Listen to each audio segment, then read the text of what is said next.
I'm sorry? The audio's coming up from right here. Okay. And you're going to hear Scotty Rogers, who's our Director of Communications, who will be the... All right. He'll open the press conference, introduce you, make a quick opening, we'll get to questions.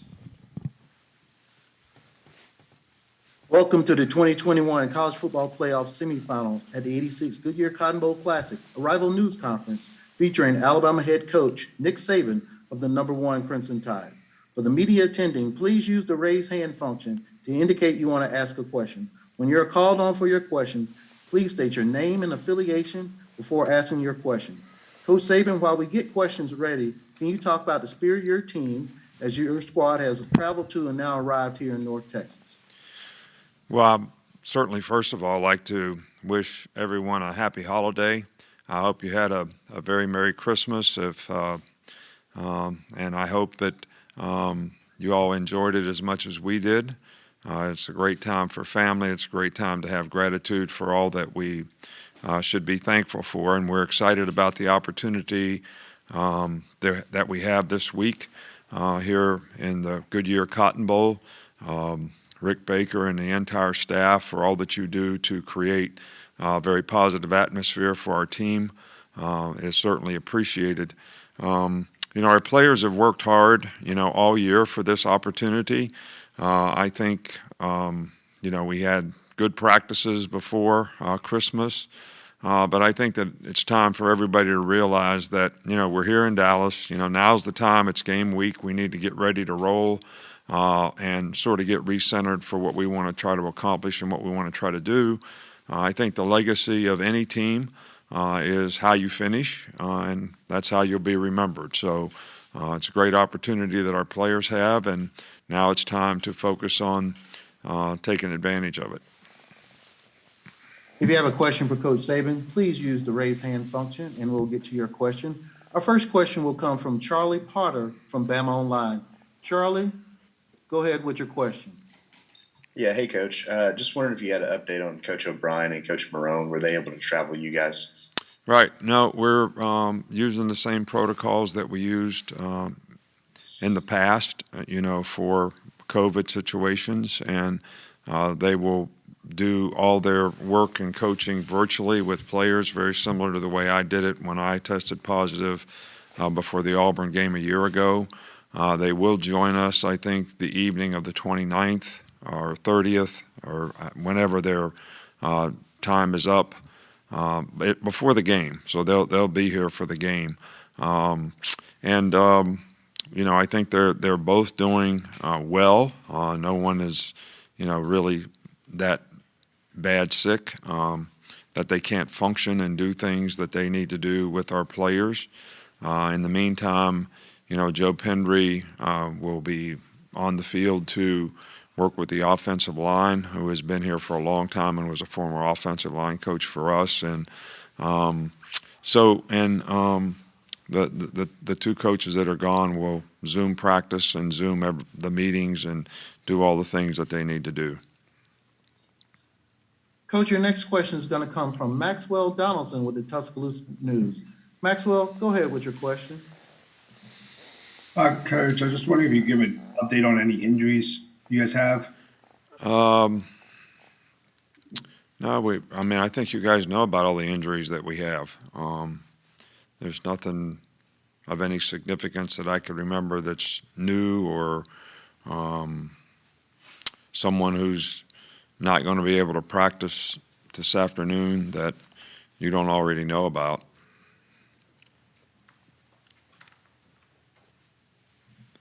Okay, Coach, your next question is going to come from James Hill. James, go ahead with your question.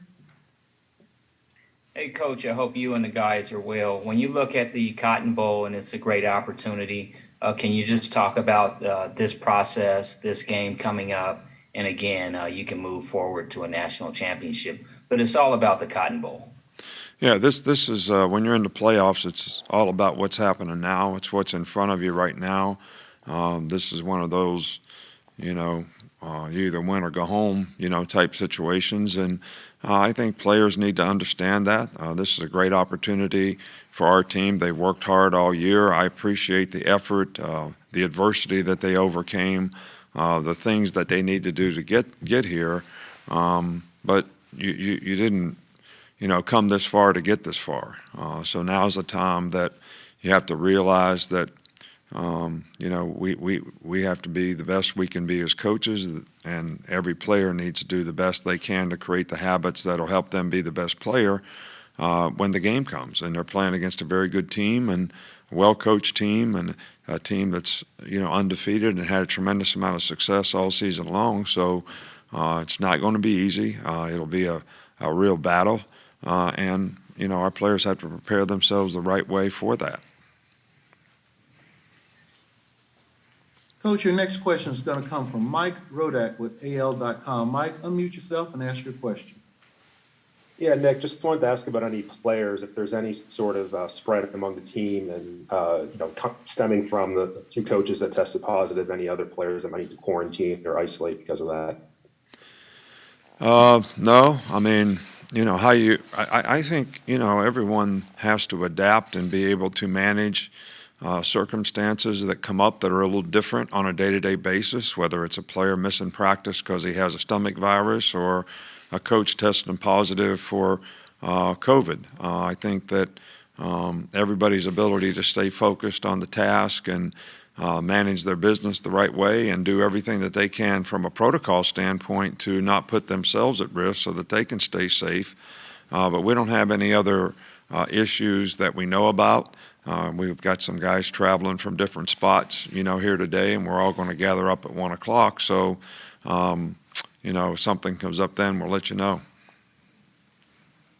If you have a question for Coach Saban, please use the raise your hand function. The next question will come from Michael from AL.com. Michael, please unmute yourself and ask your question. Yeah, just have there been any changes to the precautions of the protocols that you guys have followed, or have they changed or advanced in the past week with the new variant involved? No, I mean, we implemented the mask, the social distancing in meetings with players way back when we started. So we're already doing all the protocols that we feel we possibly can. Our team's all been vaccinated. 92% of our players have also had boosters. But we have encouraged them to use the same practices that we had to use a year ago, whether it's wearing a mask in meetings, wearing a mask when you're not in the building, social distancing when we're in meetings. So if there were some new protocols that would help us be safer, we'd certainly implement them, but I think we've tried to implement all that we know that has worked in the past.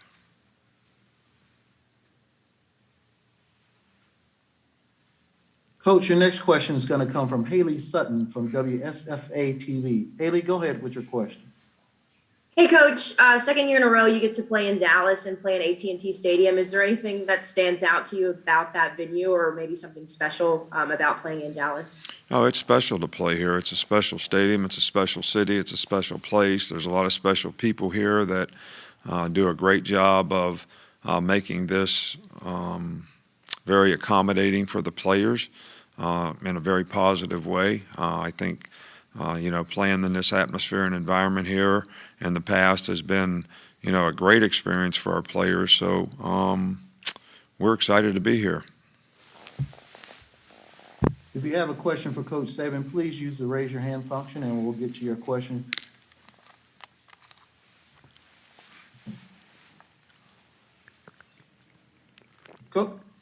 Here we go. Coach, your next question is going to come from Bobby Nightingale. Bobby, go ahead and ask your question.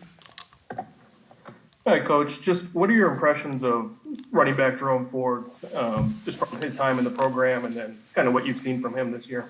All right. Well, we thought Jerome was an outstanding player when he was with us. He had, some success with us. And I think he's done a really, really good job of continuing to develop as a player. He's got great speed. He's physical. He makes people miss. He can run with power. And he's had a fantastic year. And I'm really happy that, things have worked out well for him where he could create value for himself in terms of the goals and aspirations that he had. And he'll certainly be a challenge for us in terms of our defense being able to stop, their offense, and he's certainly a key part of what they do in terms of their running game, and he's also a good receiver, so he's a very good all-around player. All right, last call for questions for Coach Saban. If you have one, use the raise your hand function and we'll get to it.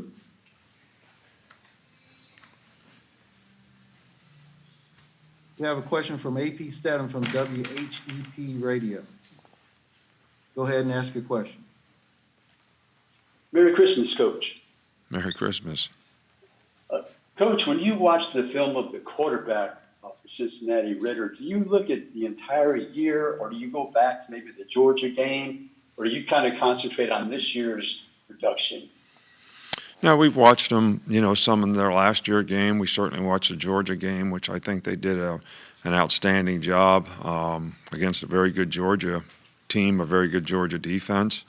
We've watched most of their games this year. When you have this sort of extended time period, you have a lot more time to sort of look at what teams have done, what their history has been.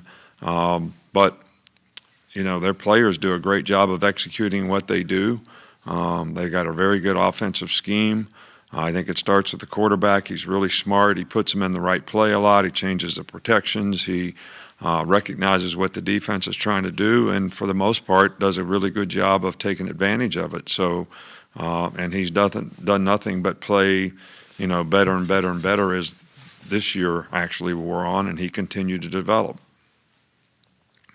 We have two more questions for you, Coach, and we're going to let you go. Our first one is going to come from Ken C. Ken, go ahead and ask your question.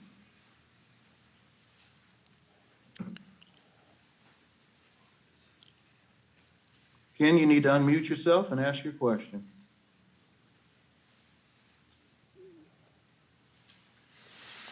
Go ahead, Ken. Coach, Ken Capps, Football Writers Association of America, welcome to Texas. What was your team's change in mindset, do you think, after the loss to A&M? I think that one of the most difficult things to do is probably deal with success. I think most of the time when you have a negative thunderbolt, people are much more willing to respond and do the things that you've been trying to get them to do to the standard that you've been trying to get them to do it. And I think we won something like 19 games in a row. I think that happened one other time where we won that many games in a row and had a very similar loss at South Carolina, where the other team really played well and we weren't up to the task. And I think there were a lot of lessons learned in that. I think, sometimes when you win, you lose respect for winning, but really what you lose respect for is what it takes to win, what it takes to prepare to win, and to respect the challenges that the other team certainly brings, so that you can go out and play well from start to finish, which is what you need to do on a consistent basis when you play against good teams, especially in difficult environments to play in, and that was certainly a difficult environment to play in. So I think we matured some as a team. I think we gained a little respect for what it takes to be successful, and I think our players have done a little bit better job of trying to create the right habits so that they could play with consistency and performance, which, sort of defines success. And they had to overcome a lot of adversity to be here. We surely didn't get it done that night, but I'm kind of proud of the way they responded and what they've been able to do to get here. Coach, your final question is going to come from Oscar from Claro Sports. Oscar, go ahead with your question. Hello, Coach. Merry Christmas. Feliz Navidad. Here in Mexico and Latin America, football is a great passion. Alabama have a big fan base. Could you say some words to all the people in Latin America who follow the Crimson Tide? Thank you so much. And again, Feliz Navidad, Coach. Yeah, well, thank you. I appreciate it. We certainly appreciate all the support that we get wherever it comes from internationally, and certainly any Latin American folks that follow the Crimson Tide and have helped support us, through the years, and especially this year. we appreciate more than you know. I hope you're having a great holiday season and continue to enjoy yourself and have a happy new year. Coach, thanks for joining us today. All right, thank you. Appreciate it. Thank you so much. That's it from Coach Saban today. A full transcript along with video and audio files will be distributed via email and posted in the Goodyear Cotton Bowl Classic section of the College Football Playoff Media Portal. To gain access to the portal, please send an email to licensing@catapultsports.com. Thanks for joining us.